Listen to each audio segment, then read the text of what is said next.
कैसे हैं आप लोग। सो I know 28th and 29th का एनालिसिस नहीं आया है and 30th was Sunday and 31st का अभी हम एनालिसिस कवर करेंगे। सो रीज़न मैं कमेंट सेक्शन में लिख दूंगी वरना वीडियो काफ़ी लेंथी हो जाएगा। So with that note let's begin with 31st August analysis and today is 1 September. आपका एडमिट कार्ड आ गया होगा, so go and download it who all are eligible. And with that note let's begin with GS paper 1 का analysis Onam के बारे में। सो ओनम कब celebrate होता है? In the month of Chingam, the first month of solar Malayalam calendar. जैसे हिंदू कैलेंडर है वैसे मलयालम कैलेंडर भी है, ठीक है। ऐसे कैलेंडर के बारे में याद करने की ज़रूरत नहीं है, बट ध्यान रखना कि अगस्त और सितंबर में हर साल फॉल करता है ओनम। तो 10 दिनों के अंदर मनाया जाता है एंड इट कल्मिनेट्स, मतलब लास्ट दिन क्या होता है इसका? थिरुवोनम, ठीक है। That is the most important day. तो लेजेंड ऑफ महाबली, तो महाबली क्या था? एक राइटियस असुरा किंग था। तो असुर के किंग थे, रूल्ड ओवर केरला डेकेड्स अगो।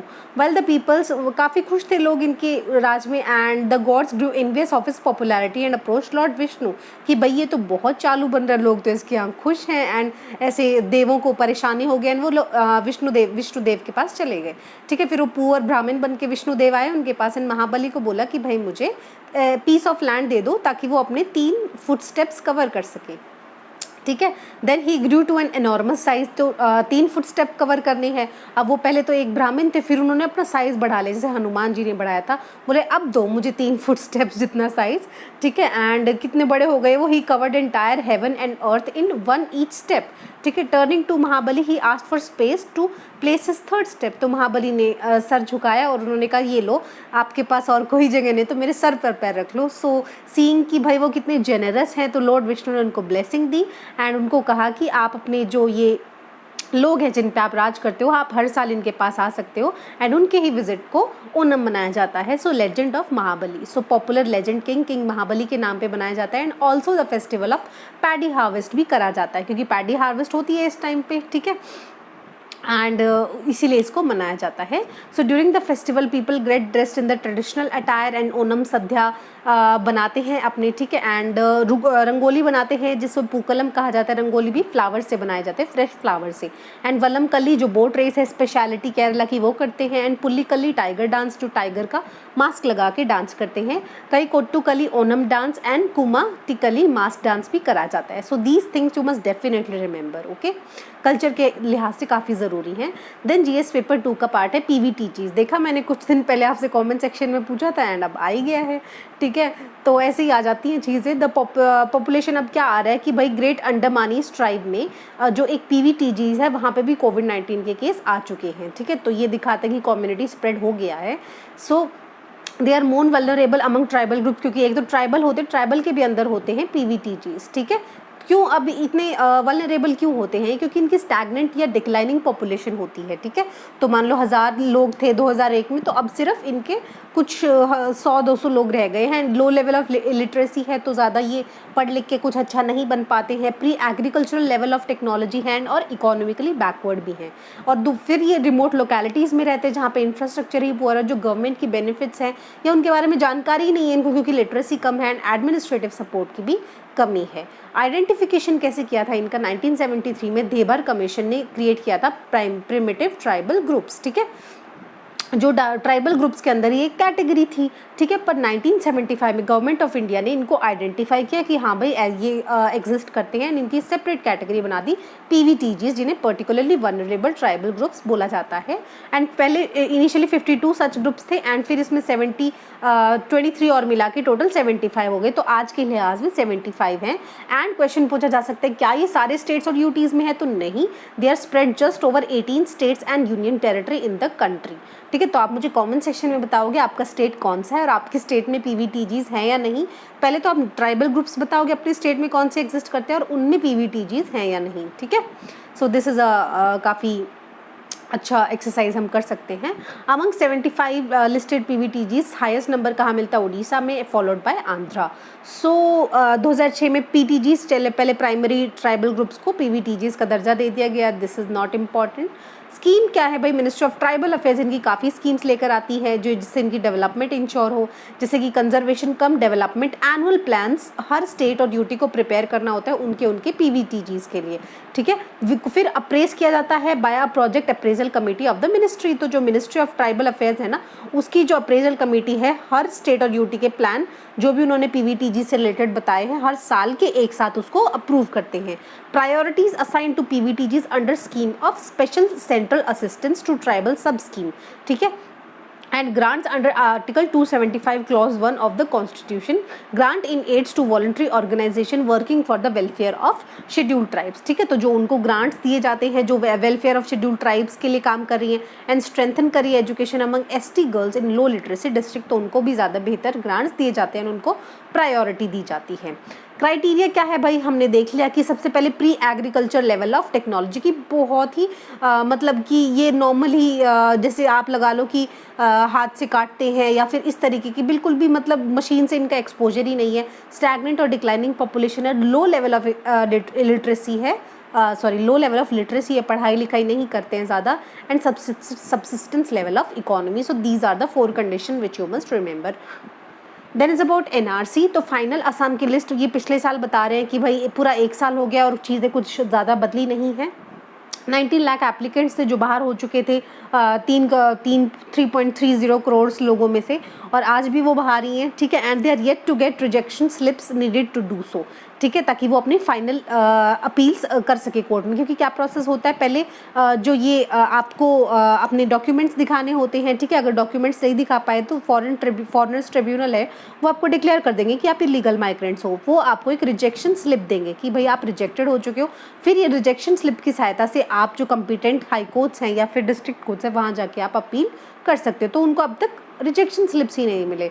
तो रीज़न ऑफ डिले क्या, obviously covid and the floods. तो रिजेक्शन स्लिप्स क्या हैं, जो एनआरसी से छूट गए हैं एंड जो अपील करना चाहते हैं in the foreign tribunal, a quasi judicial body that decides the fate, जो डिक्लेयर्ड हैं सस्पेक्टेड फॉरेनर्स, ठीक है। तो जो रिजेक्शन स्लिप्स की सहायता से पहले फॉरेन ट्रिब्यूनल में जाएंगे और फिर basically higher hierarchy of the judiciary में जाएंगे।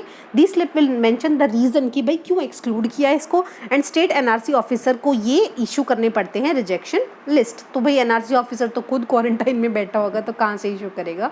सो एनआरसी क्या है, it is a list of Indian citizens, ठीक है। तो इंडियन सिटीजन्स की है, नॉट रेजिडेंट्स, ठीक है, सिटीजन्स की है। And it was prepared in 1951 following the census of 1951। पहला सेंसस इंडिपेंडेंट इंडिया का 1951 में हुआ था।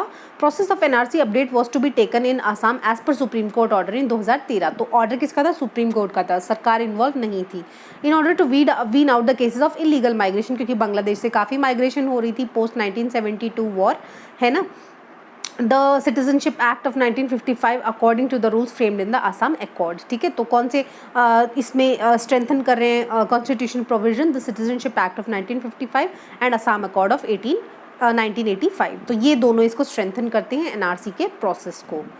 देन देख लेते हैं, ये देखो एनपीआर वर्सेस एनआरसी है ना, हम इसको आगे ही कवर कर लेते हैं। तो एनपीआर क्या है, first phase of census and exercise to update. अभी इस साल होना था क्योंकि कोविड के करके अगले साल सोच रहे हैं कि अगले साल कराया जाएगा एनपीआर को।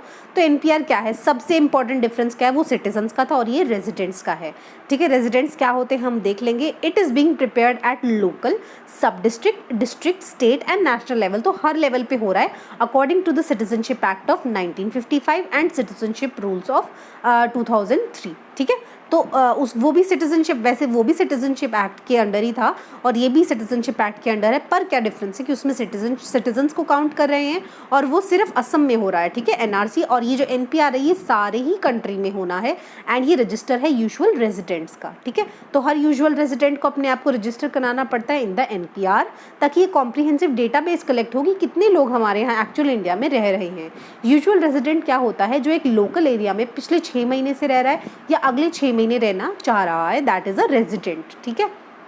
कंट्रोवर्सी क्या है, क्योंकि इनको लगता है कि देखो भाई एनआरसी में भी ऐसा किया कि 19 लाख लोग बाहर हो गए, एनपीआर करेंगे तो फिर ये हमको बाहर कर देंगे। तो इतना ज़्यादा लोगों में काफ़ी ज़्यादा इनसिक्योरिटी है एंड काफ़ी ज़्यादा डेटा कलेक्ट कर रहा है NPR, so there is no clarity whether it will be secure और not, and the mechanism of protection is also not secure. So these difference you must remember, ठीक है। तो नो सपोर्टिंग डॉक्यूमेंट्स क्या क्या पूछा है, शेयरिंग आधार वगैरह ये सब वॉलंटरी होता है, पैन डिटेल्स आपकी नहीं मांगी जाएंगी, है ना। एनपीआर लास्ट प्रिपेयर्ड कब हुआ था, 2010 में अलॉन्ग विद सेंसस ऑफ 2011। तो देखो जब भी सेंसस होता है तब एनपीआर प्रिपेयर होता ही है, पर ये है ना अभी एनआरसी हो गया तो लोगों में ज़्यादा डर है एंड ये वाजिब भी है। एंड फिर इसका एनपीआर का अपडेशन किया था 2015 में। No biometrics will be connected in the NPR, so it is a good thing, क्योंकि आधार में ऑलरेडी हमारी जा चुकी होती है ना। Then is about UN guidelines on access to social justice for people with disability. So पहली guidelines रिलीज किया UN ने कि भाई जो भी social justice है ताकि जो people with disabilities है उनको इंश्योर हो सके एंड वो justice system को एक्सेस कर सके। तो 10 प्रिंसिपल ले किए हैं, तो हो सके तो थोड़ा थोड़ा याद कर लेना, अच्छे पॉइंट से आपको डिसेबिलिटी पे कुछ आ जाए तो लिखने के लिए। All people with disability have legal capacity and उनको आप जस्टिस को डिनाई नहीं कर सकते सिर्फ on the basis of disability. Facility और सर्विसेज ऐसी होनी चाहिए ताकि जो जस्टिस है वो यूनिवर्सली एक्सेसिबल हो without discrimination of the people with disabilities. तीसरा प्रिंसिपल क्या है, जो पर्सन ऑफ डिसेबिलिटीज़ है इंक्लूडिंग चिल्ड्रन, उनको प्रोसीजरल अकोमोडेशंस का पूरा हक है, ठीक है। So person with disability have right to access legal notice and information in timely and accessible manner, मतलब जैसे कि दूसरों को मिलता है कि नोटिस वगैरह टाइम पे पहुंचने चाहिए। are entitled to all substantive and procedural safeguards, तो जो भी होते हैं कि मान लो कि इनको पुलिस कस्टडी में रखा जाएगा या फिर सेफ हाउस में भेजा जाएगा, तो ये सब उनको भी मिलने चाहिए on an equal basis and उनको स्टेट को नेसेसरी अकोमोडेशंस करनी चाहिए। एंड अफोर्डेबल लीगल असिस्टेंस, इनको भी right to free and affordable legal assistance जो हमारे डीपीएसपी भी करते हैं, ठीक है, गारंटी करते हैं। And principle 7 have right to participate in administration of justice on equal basis at others, ठीक है। तो जैसे कि अगर कोई एडमिनिस्ट्रेशन मतलब कि कोई जज वगैरह की इसमें सर्विसेज में जाना चाहता है तो उनको भी पूरा हक होना चाहिए। And person with disabilities have right to report complaints and initiate legal proceedings considering human rights violation and crimes, क्योंकि डिसेबिलिटीज़ वालों के साथ सबसे ज़्यादा ह्यूमन राइट्स वायलेशन होते हैं।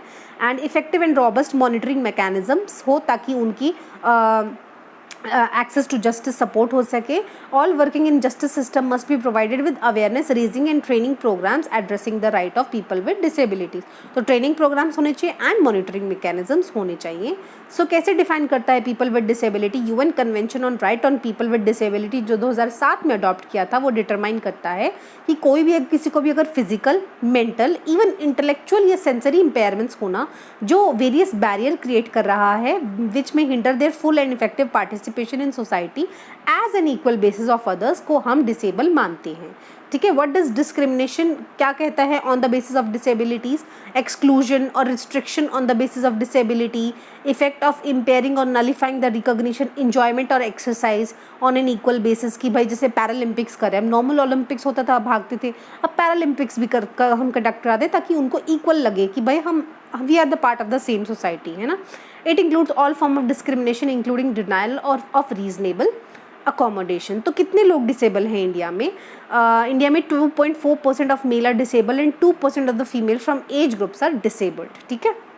डिसेबिलिटी में साइकोलॉजिकल इम्पेयरमेंट और इंटेलेक्चुअल इम्पेयरमेंट भी काउंट होती है। मान लो कोई ऑटिस्टिक बंदा है जो या फिर कोई साइकेट्रिक डिसऑर्डर है, that is also a disability, ठीक है, amongst the hearing and multiple impairments.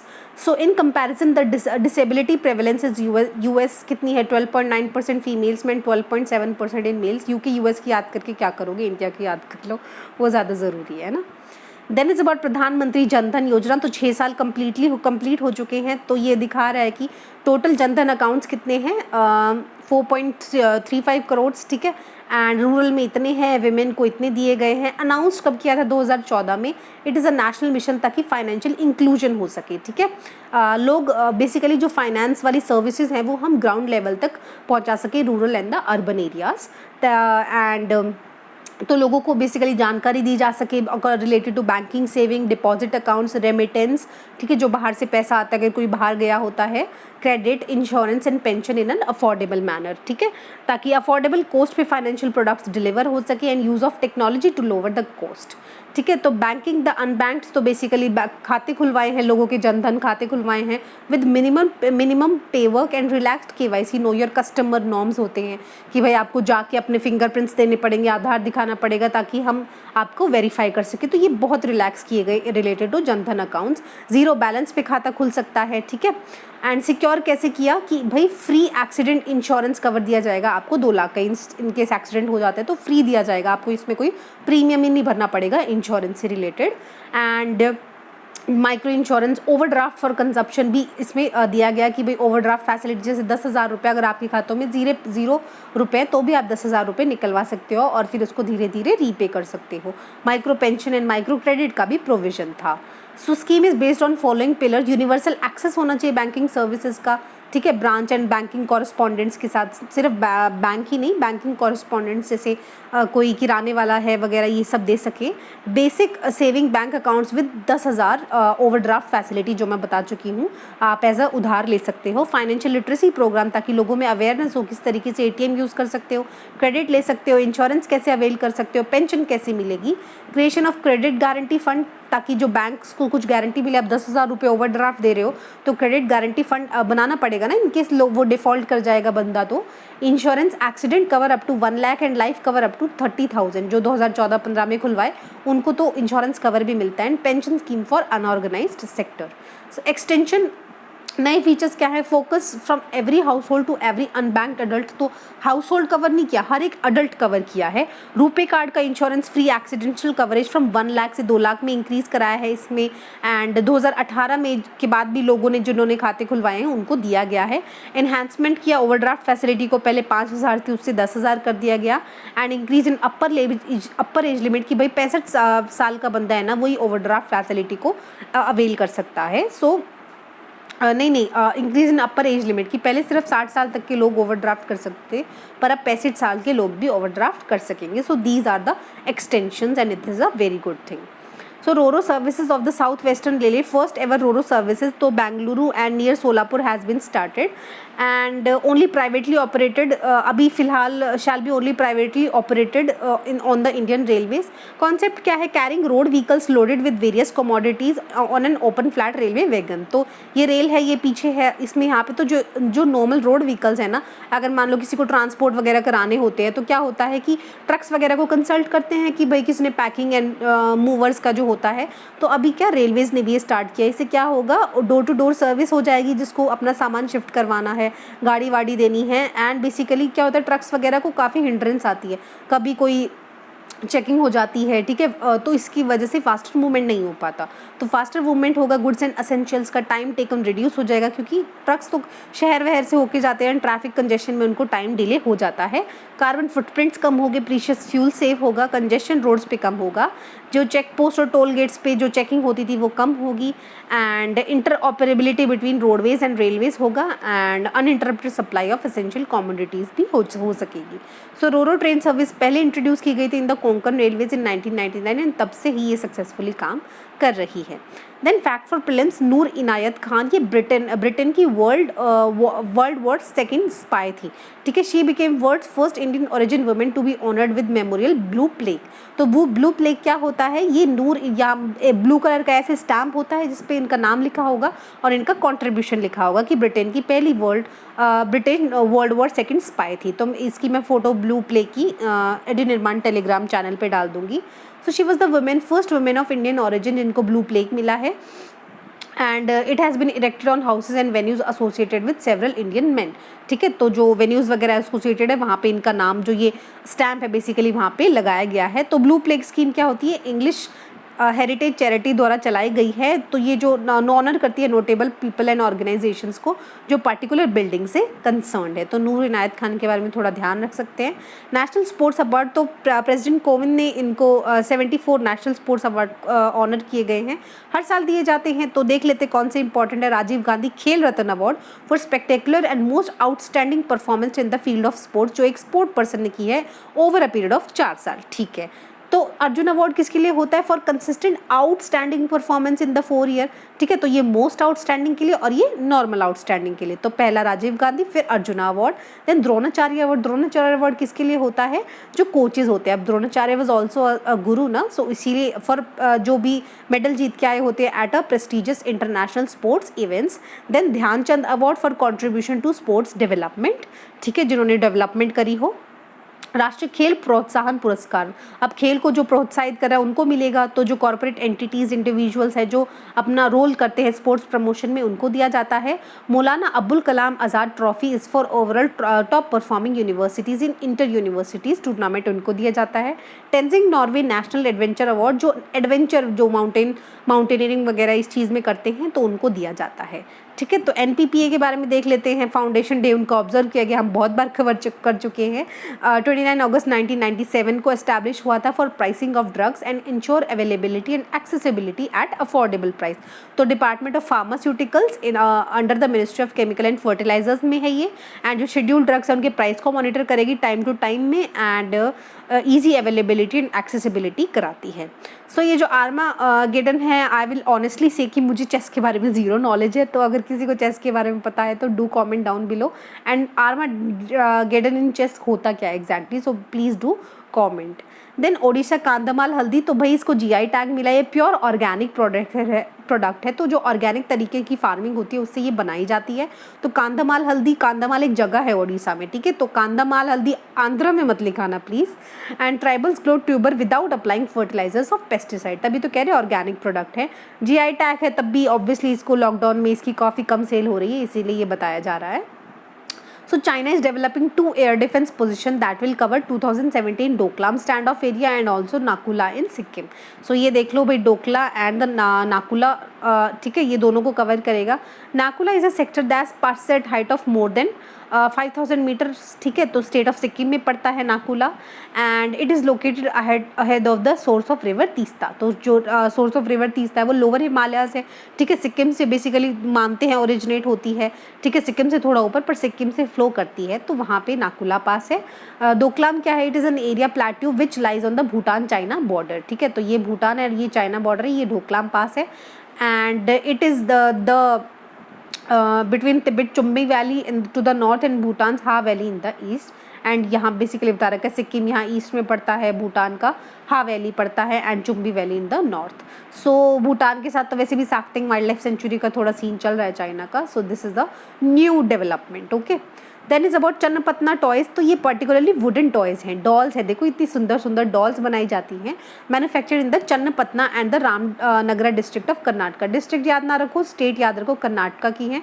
Traditional craft है क्योंकि इसको जीआई टैग भी मिला हुआ है, ठीक है। इसको गोम्बगेला टाउन टॉय ऑफ कर्नाटका भी बोला जाता है, जो ये चन्नपटना टाउन है, ठीक है। इंपॉर्टेंट क्यों है? क्योंकि इसमें जो नेचुरल कलर्स है ना उनका यूज़ किया जाता है और वुडन से बनाई जाती है, तो बच्चों के लिए ये सेफ़ है, ठीक है। तो कोविड-19 की वजह से इनको भी काफ़ी दिक्कत हुई and forced many workers to scout for sundry jobs for survival. तो छोटी मोटी चीज़ें, क्योंकि जो चन्नपटना टॉयज़ है ना, इनके जो बनाने वाले हैं ना वो मतलब बेसिकली 200 साल पुराने भी लोग हैं काफ़ी, मतलब ऑब्वियसली दे डोंट एग्जिस्ट, पर उनकी हेरिडिटरी अभी है, मतलब जो ट्रेडिशनल जो फैमिली प्रैक्टिसेस भी इसको करा जाता है। तो अभी ये दिखा रहा है कि भाई पैंडेमिक की वजह से काफ़ी हिट है, लोग दूसरी जॉब्स की तरफ जा रहे हैं, तो हो सकता है बाद में ये टॉयज़ बनाना बंद कर दें, this thing the art form may vanish in the near future, ठीक है। So this was it for today's discussion. जो मैंने क्वेश्चंस पूछे आपको, do comment down in the comment section below, and thank you so much for watching.